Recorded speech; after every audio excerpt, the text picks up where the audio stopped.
Start, Mr. Deputy Speaker. Sir, before I say anything about defense, I would like to congratulate the Home Ministry on the splendid work it has done in connection with the improvement of the conditions of the scheduled castes and scheduled tribes. The present Home Minister and his ministry are not spending money on good schemes as used to be done in the past. They have got very many schemes, and those schemes are really worth spending lot of money. They are really for the benefit of these communities. I was going to ask the Home Ministry to set up a separate fund for the construction of houses for these communities since the ministry concerned with housing had completely neglected this problem which is facing these communities. Even the Planning Commission in the last 5 years has not done much in this regard. I think even in the second 5 year plan, there is no definite plan for providing housing facilities for the scheduled castes and scheduled tribes.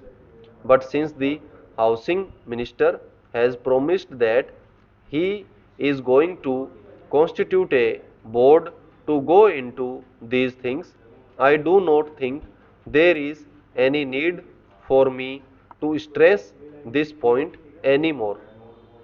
About the board which is going to be constituted, I would definitely like to say a few words.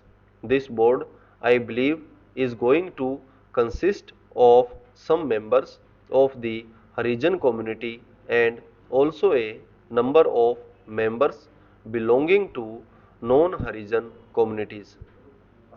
In any case, I would very much like that this board, which will of course function under the Home Ministry, should have as its chairman a non-Harijan.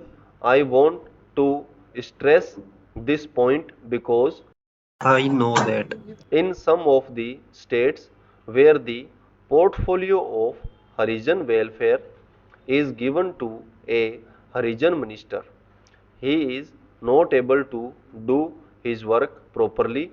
It is not because he cannot do it, it is not that he is not efficient enough to do it, but because every time he speaks about the welfare of scheduled castes and measures to be taken to improve their conditions, he is generally looked down by the other members of the cabinet as a communist.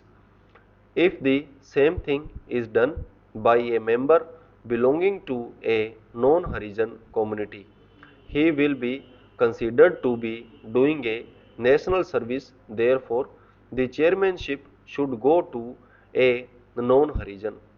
The second 5 year plan, I understand, is going to be an individual plan. Many industries are going to be established in this country. Therefore, I feel it my duty to say that the ministries concerned with heavy industries should take proper care in setting up new industries in places which are not very well developed. For assistance, if a heavy industry is set up only in one state, all the ancillary factories crop up in that particular state and the benefits are derived only by the people of that state. Even in the case of employment in those factories, it is always observed that the people belonging to that particular state get the preference and the people belonging to other states do not get any benefit out of it.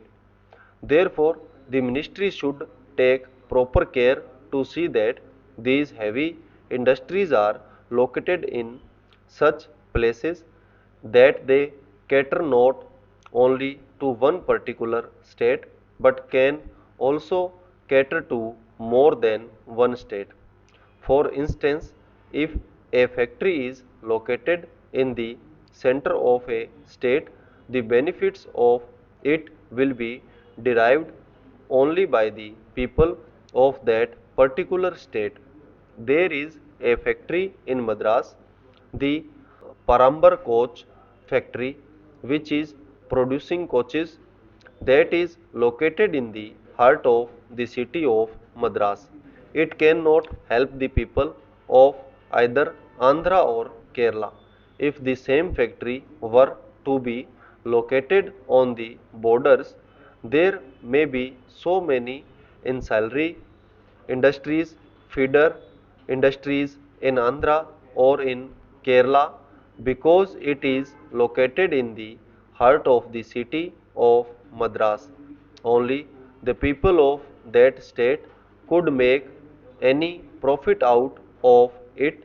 Therefore, I appeal to the ministry concerned to take proper steps to locate the future industries in such places so that they could be of help not only to one state but be of help to more than one state. In Hyderabad, there is a place which produces thermal power, but there are no industries to make us to that power. Repeated requests have been made by the government of Hyderabad, but the ministry at the center is not at all taking any notice of it. I think if a factory to produce electrical goods or a small fertilizer factory or a small engineering factory were to be located at that particular place, that will be able to cater not only to the Hyderabad state but also to Andhra and other places as well. Therefore, it is necessary that steps should be taken to see that heavy industries are located not in one particular state but on the borders of states. Stop.